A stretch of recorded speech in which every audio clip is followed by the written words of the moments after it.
এই যে একটা গাছ, এটা কিন্তু একটা ঐতিহ্যবাহী গাছ। আর এই গাছগুলো দিন দিন আমাদের দেশ থেকে বিলুপ্ত হয়ে যাচ্ছে মাছের মতন। যাই হোক, মাছ যেমন বিলুপ্ত হয়ে গেছে, এই গাছগুলোও বিলুপ্ত হয়ে গেছে। আসলে আমরা হচ্ছে যে বাঙালি তো চায়না মাল খেতে খেতে অভ্যস্ত, আমাদের চায়না প্রোডাক্ট ছাড়া চলে না। যেমন আমরা এখন বালিশ ইউজ করি সব চায়না জিনিসের। আর এই গাছটা হলো সেই শিমুল গাছ, যেটা দেখেন কত বড় গাছটা।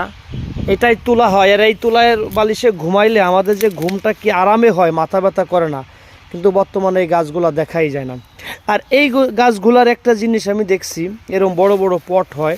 আর একটা জিনিস হলো এই গাছগুলাতে একটা থাকে, মাইজেলি বলি আমরা, মাইজেলি। এই যে এই মাইজেলিগুলা এই গাছে কিন্তু বেশি থাকে। দেখেন অন্য কোনো গাছে কিন্তু এই মাইজেলিগুলো পাবেন না। এই গাছে কেন থাকে এটা একটু জানতে চাই, যদি আপনারা জানাইতে পারেন কমেন্টস করে জানাবেন।